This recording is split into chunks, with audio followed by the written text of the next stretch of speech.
Hello and welcome to Power Problems, a podcast from the Cato Institute where we offer a skeptical take on U.S. foreign policy and discuss some of today's big questions in international security with guests from across the political spectrum. I'm Trevor Thrall. And I'm Emma Ashford. It started as what seemed like a whimsical trial balloon during a speech from Donald Trump, but after some early opposition, it looks like the Space Force is on its way to becoming a reality, the first new military service since the Air Force was created in 1947. Despite Trump's off-the-cuff introduction, he is far from alone, thinking that space is a critical component of U.S. national security strategy. Advocates of the Space Force argue that space has become an increasingly disordered and dangerous domain. And because the United States relies so heavily on highly vulnerable space assets for both its nuclear and conventional military forces, some believe that space is becoming an Achilles heel for the U.S. Acting Secretary of Defense Patrick Shanahan argued back in April that China and Russia have weaponized space. We are not going to sit back and watch, we are going to act. On the other hand, many critics have pushed back against the increasing militarization of space and believe that the creation of the Space Force is a step in the wrong direction. Joining us today to discuss the development of and the prospects for the Space Force is Todd Harrison, a senior fellow and also the director of Defense Budget Analysis and the Aerospace Security Project at the Center for Strategic and International Studies. Todd, thanks for joining us today. Hey, thanks for having me. All right, let's start with some news.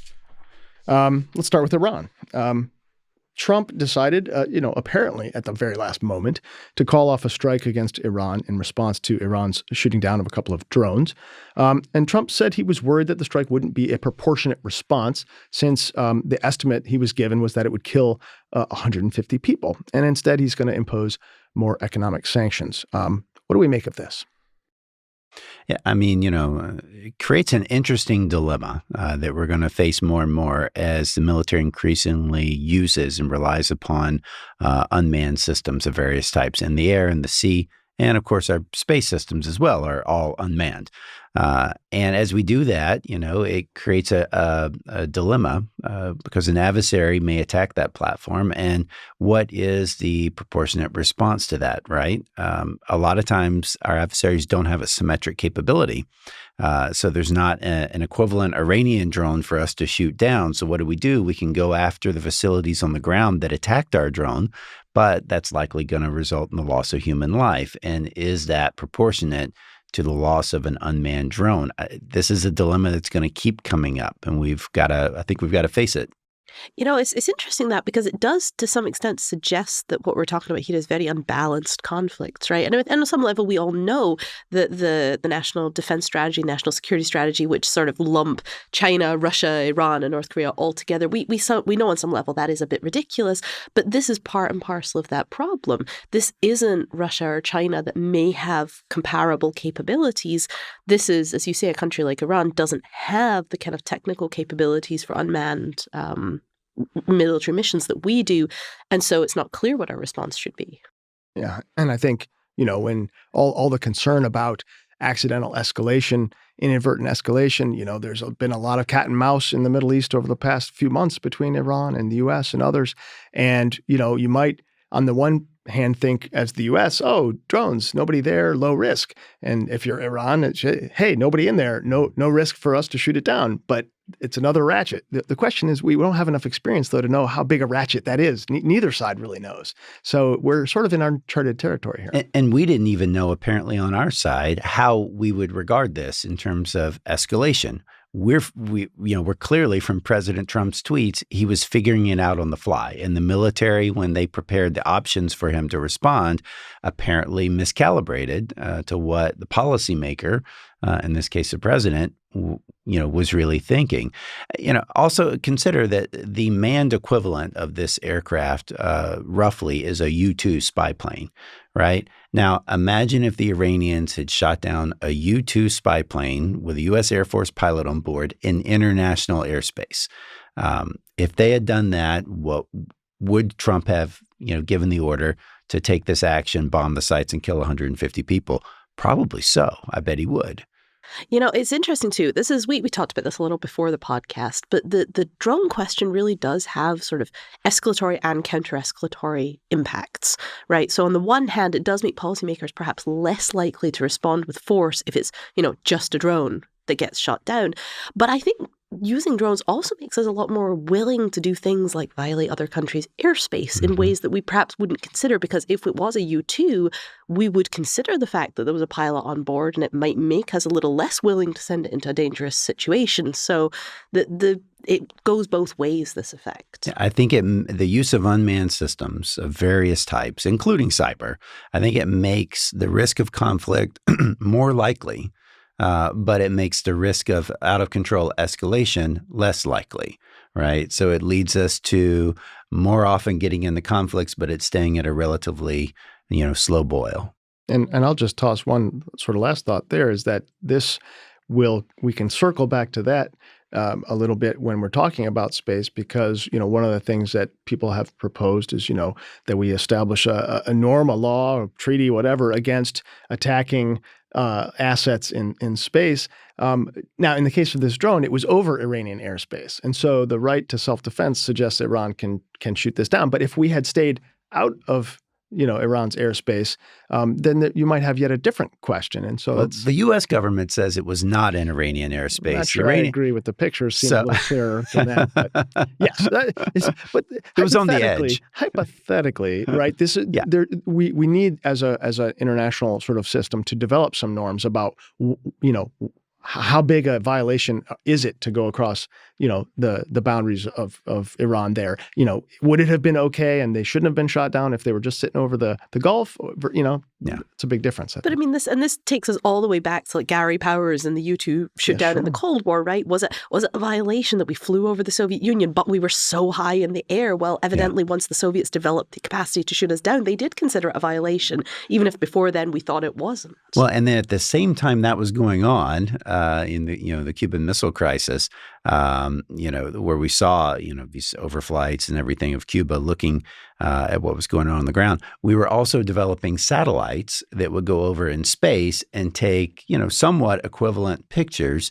But we clearly established a norm, and the Soviets agreed with this, that satellites can overfly anywhere on the world, and your airspace does not extend into space, right? So we already established that norm of free overflight of satellites. It's for a very practical purpose, because satellites have to travel over other parts of the Earth in order to stay in orbit, right? And so space would not be usable to anyone if we could not freely transit over other people's territory. So we established that norm, but then there's still this gray area of, very high flying UAVs.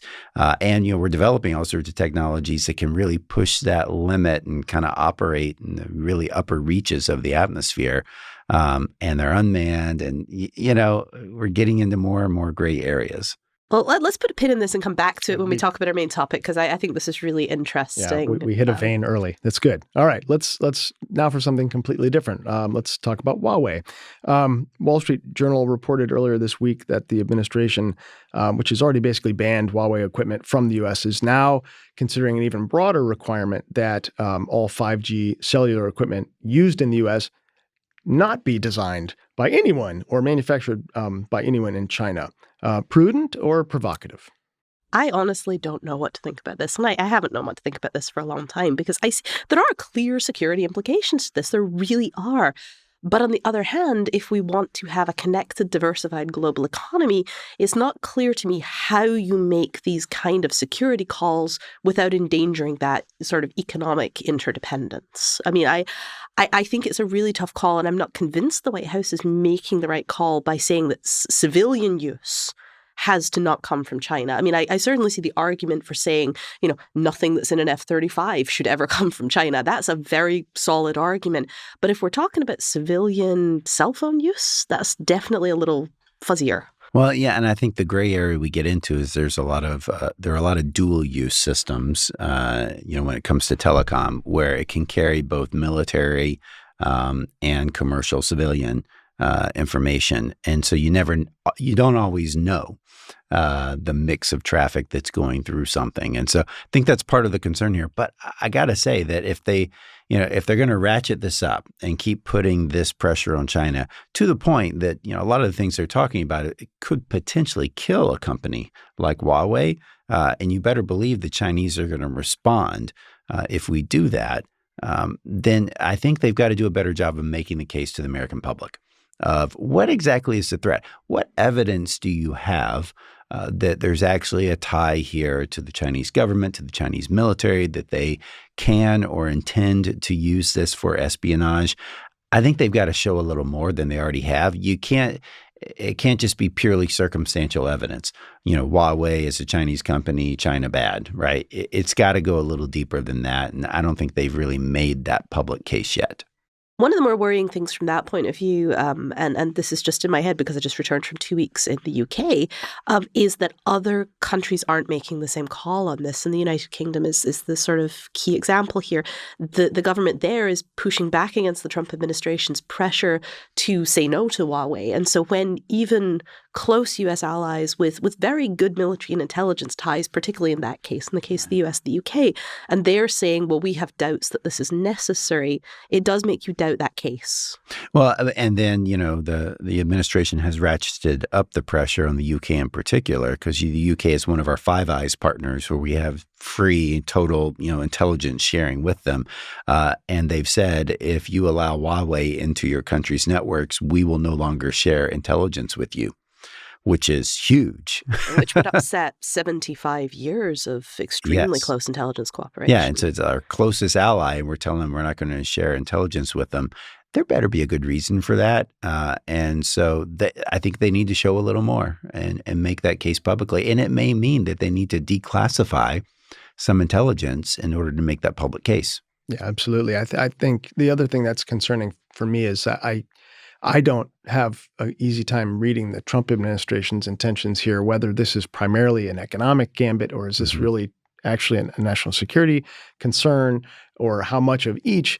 And the other thing I'm a little concerned about is, Todd, as you mentioned, this one move is connected to, entangled, you might say, with all of the other sort of Trump-China sort of trade battle and everything else. And Trump has not shown that he's particularly sort of apt at understanding if I push here, they can push back somewhere else. And as I understand it from reading the paper this morning, Xi Jinping is probably going to demand that Trump drop this Huawei nonsense if Trump wants to have a deal on a broader trade front. So this may get dropped. And then, your point is, if it was that big a deal, you should never drop it. But if he's going to drop it, why'd you get everyone so concerned? It's just a little baffling.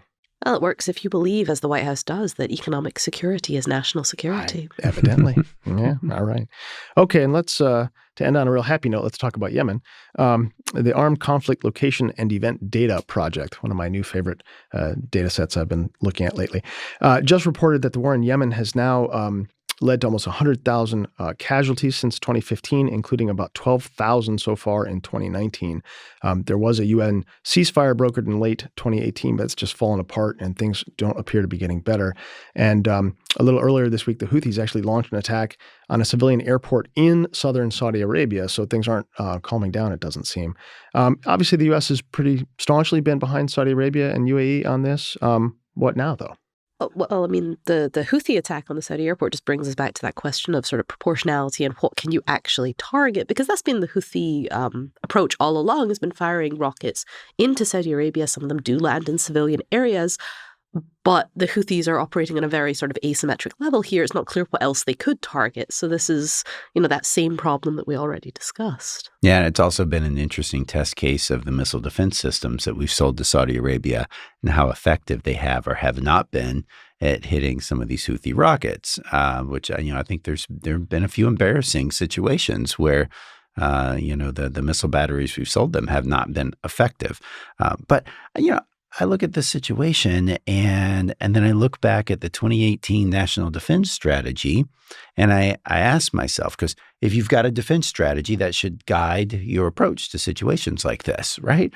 I know it's a novel concept. So I look at that National Defense Strategy and then I think about Yemen and Saudi Arabia and I start to wonder, is this really a priority? Because the priorities in the NDS say, well, you ought to be focused on Russia and China and, getting back to major power competition. What about helping Saudi Arabia, fight Yemen or a rebel group in Yemen? I don't see how that's a high priority. And, is that really taking away the focus from things that the NDS, the administration itself, says it should be focused on?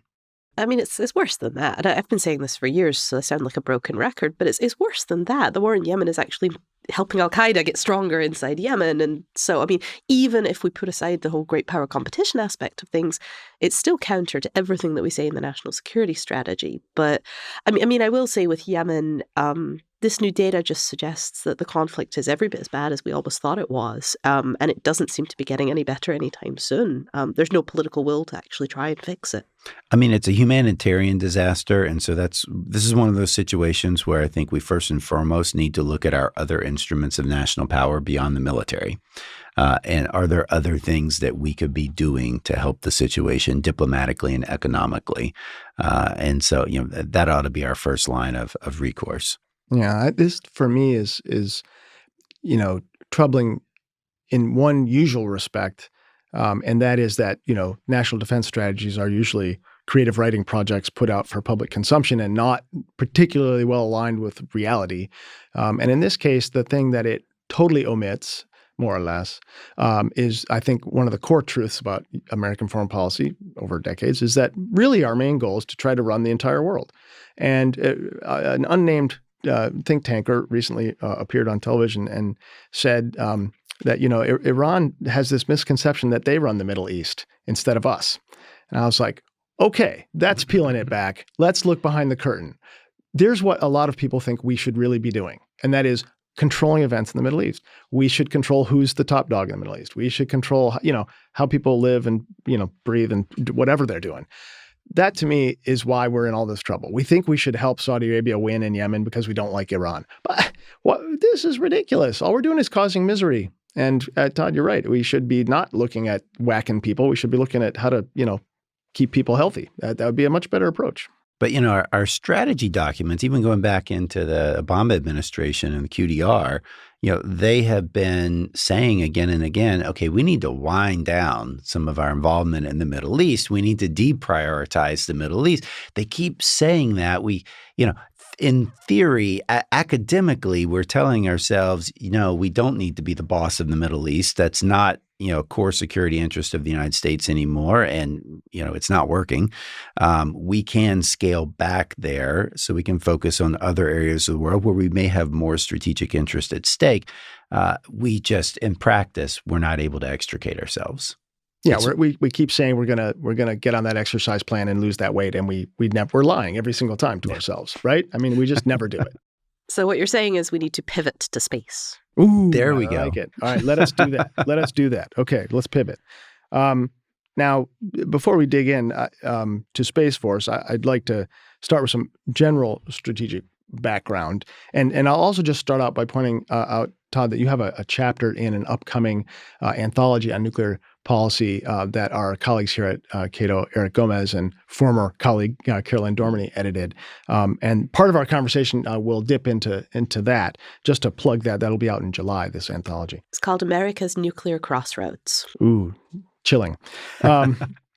And it's good. I've read it. All right. So let's start with some sort of general strategic background, because I think for a lot of our listeners, space is the final frontier, and they don't know much about it probably from a strategic perspective. So can you just give us a little bit of a summary? What's so important about space for the U.S., but also what makes it a tricky arena to plan around? Yeah. Space is so important to the U.S. military in particular because we've become increasingly dependent on space for operations across the full spectrum of combat, from, low-end counterinsurgency, counterterrorism operations like we see continuing to go on in Iraq and Syria and Afghanistan today, all the way up to, high-end combat with a near-peer adversary or even nuclear war. We are dependent on space systems for just about everything that our military tries to do.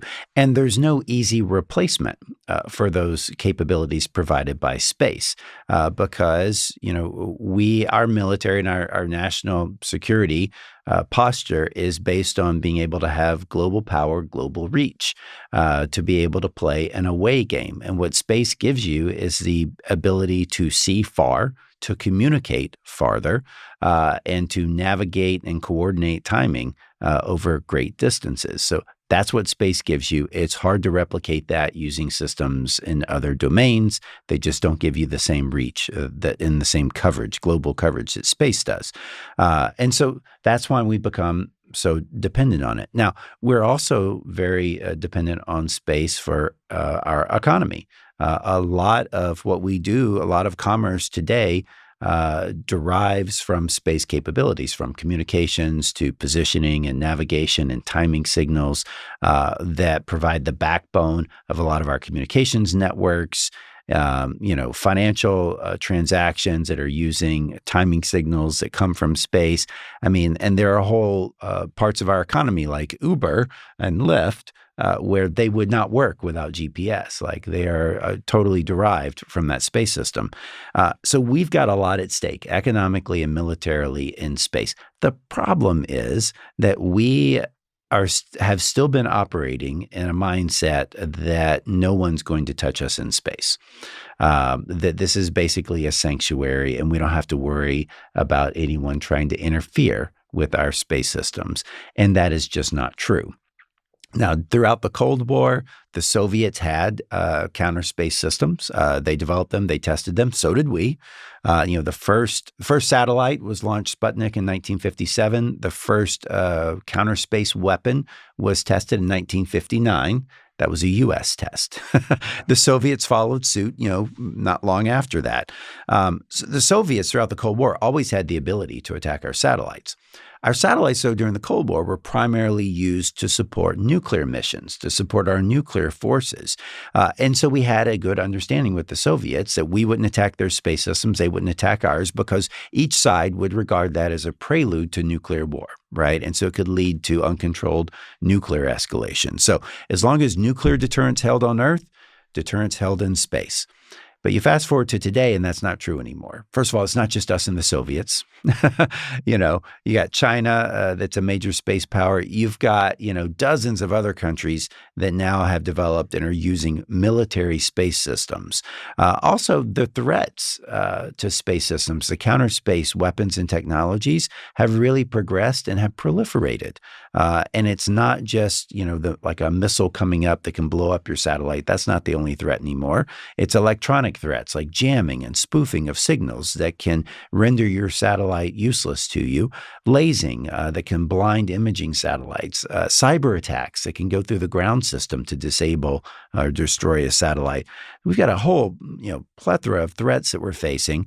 And it's not just Russia, it's China that's developing these counter space systems. It's Iran, it's North Korea, it's even non-state actors that we have seen using counter space weapons against us. Even in Iraq and Afghanistan, we've encountered jamming of our satellite systems. We've had insurgent groups have been able to intercept some of our satellite feeds and use that data. So we're facing a very complex threat environment in space, and the idea of nuclear deterrence, causing someone to not want to deter someone from attacking our space systems just doesn't cut it anymore, right? It's not a credible threat. So we have to develop protections, but we have not. So we've developed a big vulnerability, a big advantage from space, but a big vulnerability by not protecting it. And we see other countries, non-state actors, are exploiting that vulnerability. So my admittedly really crude understanding of this, because I haven't studied it in any depth, was that vulnerability was the reason why we mostly relied on sort of treaty protections and trying not to militarize space. And it sort of seems like it is the US that has, over the last 3-4 decades, started to shift a lot of our emphasis into space, and in that we're developing military capabilities that do rely on the use of space. And that itself may be in violation of some of those treaties. So it seems like we may have undermined ourselves, but I would love to be corrected if I am wrong on that. Yeah, so the main treaty, international treaty that we have that governs what goes on in space is the Outer Space Treaty. And there are not a lot of limitations in that treaty. You can't station military forces on another celestial object. You can't build a military base on the moon or an asteroid. And you can't place weapons of mass destruction in orbit. They can pass through space, but they cannot be in orbit. And so weapons of mass destruction, they're really just talking about nukes. And it never made any sense to base nuclear weapons in orbit just because of the physics of it. So that's about all that the Outer Space Treaty prohibits. Now, we had agreements with the Soviets, under the SALT and START treaties, where we said we wouldn't interfere with each other's national technical means, which refers to some of our space capabilities for things like missile warning and for our ISR, our imagery satellites that can look and verify where their missile forces are and verify treaty compliance. So, we have some agreements like that. But, in terms of blowing up someone's satellite, there's no international prohibition on that. In terms of jamming the signals from someone else's satellite, no, you can do that. You can get away with that. In terms of lasing a satellite, you can do that. In terms of a high-power microwave attack, you can do that. It's not prohibited. But we've acted as if no one would want to do that to us. And so we fielded space systems, and what we have up there today are systems that were largely designed to operate in a benign environment. But what we're seeing is it's not benign anymore. Other countries are developing these counter space systems, and it's not just a threat, they're actually using them. Like we see Russia has started jamming GPS signals in the Arctic region whenever we conduct NATO exercises. They do widespread GPS jamming to interfere with our exercises. North Korea is constantly jamming GPS signals into South Korea. They're doing that, all the time. We've had incidents where we believe, press reports are saying that China has lased some of our imagery satellites. We don't believe it did any damage, but they're showing they had the capability. I mean, I can go on down the list. These things are actually happening in the real world, and we've been caught flat-footed. Yeah, it sounds to me. I mean, this sort of space is kind of the other global commons. And it's interesting to think about how the other sort of treaties that govern, the seas and other things might be applicable. Because if you think about, the oceans being sort of a pretty interesting kind of similar commons, it's important everyone gets to use it, especially for commercial purposes. Everyone has a commercial interest in that. Most countries also have, or many countries also have a military interest in it because they have a coast they need to defend.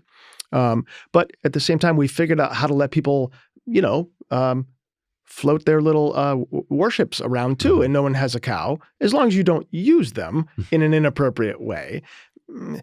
Why haven't we gotten there yet with space? Why isn't the treaty that does law of the seas or whatever just plug and play with substitute space for sea? Well, we're still very early in the space age, right? Relative, to the seas. We had hundreds of years of folks using the seas for commercial and for military purposes before these norms, these rules started to evolve. And I believe the United States is still not signed on to Law of the Sea. Good point. and I think it's a very, as someone that does energy security for a living, I think it's a very questionable assumption that those treaties actually, in a conflict situation would actually hold. The Chinese in particular have been developing naval capabilities. Yeah, but that's really, I don't think conflict is really when you need them to hold. You mostly need them to hold 99% of the time. I mean, that's the most important time, right? In a minimum, we have norms, at the sea, like in the way ships pass each other, right? And the distances that you keep from one another.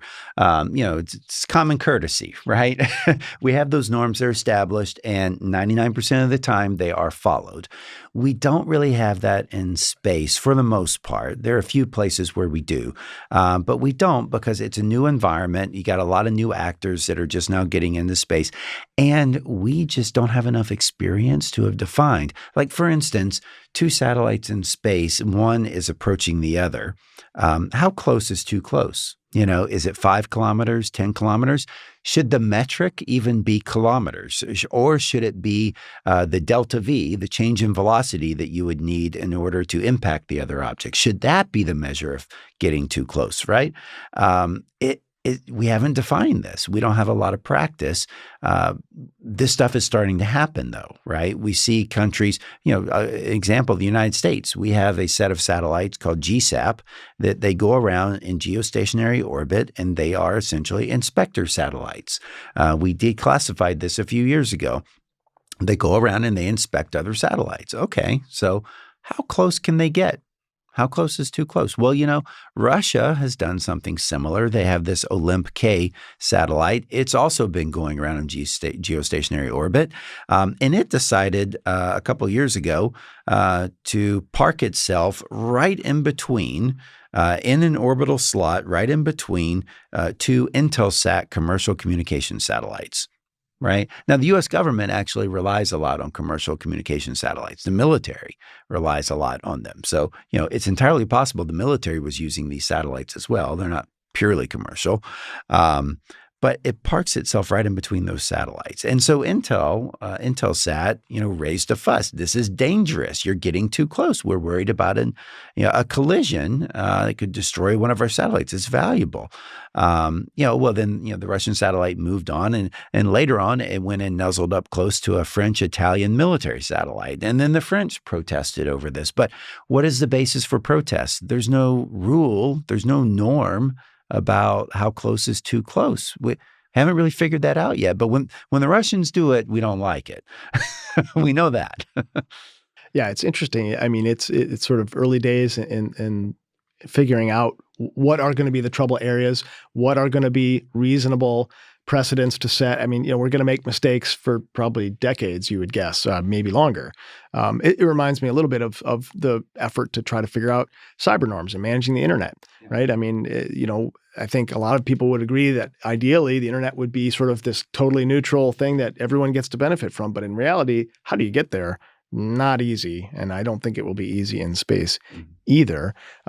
So let's talk about Space Force for a minute, because if you can't figure out a norms and treaties, at least you can, be the first with Space Force. Is it a good idea, Todd? Is a separate service a good idea? Is it necessary? What would it actually do? What problems is Space Force going to solve? I mean, the things we've been talking about, I don't smell a Space Force solution to, but maybe I'm wrong. Yeah. So, here are the problem sets I think that a lot of people would agree to. One is we have not adequately changed the type of systems that we are buying and launching into space to include all of the protections that we need to have. So we're not adequately protected. That's an operational problem. That's an acquisition problem as well. So we've got to change what we're doing at a faster rate. To keep up with the threats that we see that are out there. We also need more focus on space in terms of developing the cadre of personnel. Space is not like other domains. It is different in many ways. And the way it has been managed, space operators have been managed in the military because there is no service that is, its priority is space. Its number one job is space. It's always been a secondary or tertiary concern. And so we have not done a good job of developing a robust cadre of space leaders. Of people that really live, and breathe and understand space. Take the Air Force, for example. The folks who are doing the acquisition of space systems, which are not at all like airplanes, they do not fly through the air. They do not have wings. They do not have a jet engine. The people who do acquisition for satellites, they're part of the same acquisition career field as the rest of the acquirers in the Air Force. And having worked out of the Space and Missile Systems Center, where they do a lot of these space acquisitions, I can tell you the people rotating in and out of there are people who often that is their first space job and probably the only space assignment they're going to have in their career. They aren't dedicated to space. They haven't grown up in space. They don't understand a lot of the unique requirements of space systems, and they certainly don't understand space operations. And so that is one of the areas we're really lacking is we don't have that robust cadre of people who really understand space. And so I think the combination of these two problem sets leads you to, and it leads me to, maybe you need a dedicated military service where you have a dedicated cadre of people. If you're in the Space Force, you're going to do space your whole career. That's what you're going to do. Don't get into it if you don't want to do space, right? And the people who come in, they're going to be dedicated to that. They'll understand that. And that will give us an opportunity then to change our acquisition organizations, to make them more focused on space, to make them more agile, more innovative, more connected to what's going on in the commercial space sector. I think there are a lot of opportunities there by creating your own military service, walling it off, giving it its own funding line, separate from the other military services, giving it its own leadership and its own culture. Wouldn't the opposing argument to that, though, be the argument that some people have made about the Air Force, which is that because we walled off the Air Force, it has become less responsive to the needs of the other services that it is actually meant to be supporting? And so I know it's an argument that's a little out there, but some people have argued that it would be better to basically break up the Air Force and return the relevant divisions to the combat services that they're supporting, rather than actually having a service whose sole function is just the provenance of the air. And it seems to me on the Space Force that you could achieve something like what you're talking about, trained people who focus specifically on that, but embedded within the services they're supporting. So whether that's embedded in the military, whether that's embedded with the intelligence community. Yeah. So that's kind of how we do it today, right? Space is broken up among the services. We have a lot of different organizations. Much of it is in the Air Force, but there's a large component in the Army of space operators. They have a 1st Space Battalion of space operators. And what they do is they actually operate the payloads on communication satellites to support the Army. The Navy has historically had its own space acquisitions office, and they've operated their own constellation of satellites. The Army now has started operating, developing and launching and operating its own constellation of satellites as well. So space is fragmented right now, and when it's fragmented, it's hard to have a robust cadre of people because the pockets of people are too small to be self-sustaining in each of the services, and it leads to a lot of redundancy across the services and distrust. I would argue that what we did when we created the Air Force is we didn't go far enough. Right? We pulled the Air Corps out of the Army, but not entirely. So the Army still has fixed-wing aircraft. We have 5 Air Forces now. Yeah. I mean, right? And this is going to be true when we create Space Force. That we're going to have a Space Force. Doesn't have to be. And we're going to have 4 other Space Forces. Well, it doesn't have to be, right? And so I would argue with the Air Force, we should have just said all land-based fixed-wing aircraft go into this service. If you need them, if you need aircraft like that, go talk to them. And the way that's supposed to happen is through the combatant commanders, right? The combatant commanders are the ones who integrate the forces and actually use them, employ them. And so they're the ones who can say, I need this from my ground forces, I need this from my naval forces, and this is what I need from air, and this is what I need from space, right?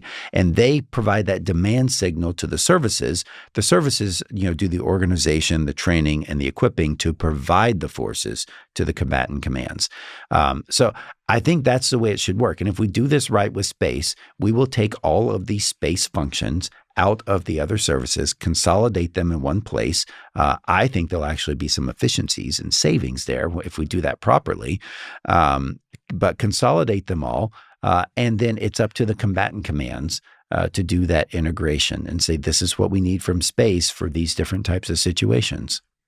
So is it Admiral Bezos or Admiral Musk who is the first leader of Space Force? I think the rank really should include like a space commodore and a space marshal. Oh, I like it. Yeah. I've got all sorts of thoughts there. Okay, good. All right. There are other criticisms we could potentially consider here. One of them is that, this has to some people a whiff of a handout to the defense industry, because it looks like you're going to start buying a lot more fun stuff. Where's the real threat yet, right? I mean, you've talked about trends, but where's the fire that's going to justify spending a lot more money on space? So, what's being proposed with creating a new service for space, it does not necessarily mean spending more. It just means transferring that money, so the, 15 or so billion that's currently being spent in the different military services each year on space, it would just be transferring that over to a different funding line under the Space Force. So it does not necessarily mean we're spending more on space. So in terms of from a defense industry perspective, almost all the defense contractors have tried scrupulously to stay out of this debate because at the end of the day, they want to be in good graces of whoever their customer is, whether it's still going to be the services or to be this new service. They want to be in good graces with whoever it may end up being. So they're not in this debate one way or the other for good reason. But once you do create a space service, then you've got an advocate at the table, someone who's in charge of space, who is then going to be arguing for more resources, right? But they're going to have to fight the other services to get those resources. I think that's a good fight to have, right? We should be having that fight at that top level, at the OSD level. And so ultimately that comes to the Deputy Secretary of Defense and the Secretary of Defense every year in the budget build to do this allocation, to do the refereeing. We got a certain amount of money that the administration is allowing us to put in this budget. How are we going to allocate that out? Make your case, right? And so, will funding go up over time? I think probably so. I think that's going to happen regardless of whether we have a space force or not, because I think the threats that we're seeing to our space systems in peacetime are going to compel us to spend more to improve our protections. So, a second sort of question for me, and these aren't necessarily, mutually exclusive. I worry that creating a space force, the United States creating a space force, sets a precedent, potentially dangerous precedent, that's going to sort of signal to Russia and China and others, India maybe, that we're intending to dominate space, and this may sort of even ratchet up further, sort of the arms race or the space race, whatever you want to call it. And sort of at the same time, I don't understand the total absence of efforts for arms control in space. Like, it seems to me they would be at least good to do in parallel, if not a better idea to try some more arms control first. Yeah. And so in terms of, the language here, I think the use of the term Space Force, to some people, it conjures up something that's more offensive. I think in reality, if you look at what's going on, it's all about just defending what we've already got, because we're the ones who have stuff to lose in space, right? So we just need to defend it. We want to deter conflict in space. That's a priority. Maybe a better name would be a Space Defense Force, to highlight the fact that this is really defensive in nature. So we'll see what they come out in Congress. But, other countries have already done similar reorganizations. So back in 2015, China reorganized and created what they call a strategic support force, and they put all of their space and all of their cyber forces under that new organization, right? So they've already reorganized to elevate space and cyber, but they did them together. In Russia, they've gone through many different reorganizations. Now, I think the latest with Russia is they have an aerospace force, and under that, there's an air force and a space force, which is actually kind of similar to the construct that Congress is considering right now. Under the Department of the Air Force, we would have an air force and a space force. So we would not really be the first to do a reorganization like this. Could it lead others to do the same? Honestly, I'll tell you, I have been asked by folks from other countries and other militaries, allies, saying, hey, if you guys create a space force, we like to have military to military, peer-to-peer contacts, right? So we have the head of our Air Force talks to the head of your Air Force. If you have a space force, does that mean we need a space force so that we have someone equivalent to talk to your person? So it could lead some of our allies to do similar reorganizations within their own countries. But the honest truth is, most of our allies have, few, if any, space capabilities to bring to bear that would warrant, such an organizational change on their own. They primarily rely on us for their space capabilities. Right. Well, I think we're running out of time a little here, but I do want to ask sort of one final question, because we've been talking as if this is all reality. But you're right that Congress has not actually appropriated any money to create this force. They've not authorized the creation of this force. Are they going to? Where's this going to go? So where this stands right now, back in March, the administration released its legislative proposal for creating a space force. That went to the Hill. So to authorize it, to actually create the Space Force, it's going to go through the Armed Services Committee. So the Senate Armed Services Committee, they came out with their bill, which I think is being taken up this week by the full Senate. And that basically says you can create a Space Force under the Department of the Air Force. So pretty much what the administration requested. They make the head of it a commander. They call it a commander instead of a chief of staff. But that person would, after the first year, sit on the Joint Chiefs, just like all the other heads of the services. But the Senate, kind of narrowly defined it and said, at least initially, it's only going to take the space components out of the Air Force. It's a little, open as to whether or not in future years it can take, from the Army and the Navy as well. And it said explicitly, you can't take any of the intel space capabilities.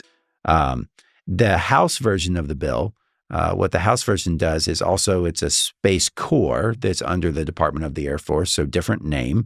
It has a commandant instead of a chief of staff. And it's a little more open as to whether or not you can take capabilities from the other services. So it made it into both draft versions of the NDAA. So in all likelihood, when it comes out of conference committee, they're going to have something in there like this. The details are probably going to be different. In terms of the appropriation of money, the appropriators in the House, they cut the budget request for the Space Force. So in the first year, they asked for $72 million. The House appropriators only gave them $15 million, but that's just for the first year. That's just during the transition stand-up period. The Senate, they have not moved yet on their appropriations bill. So it's still a TBD, but I would say at this point, it's probably 80-90% likelihood that this does get created. And then the only real question is, what do the uniforms look like? I'm going to go for gray. All right, fantastic. Todd, thanks so much for joining us today. That was a fantastic conversation. And thanks to our producer, Cecil Sherman, and to all of you for listening. To continue the conversation, our Twitter handle is @PowerProblems. And if you like the show, please leave us a good review on iTunes or wherever you find your podcasts.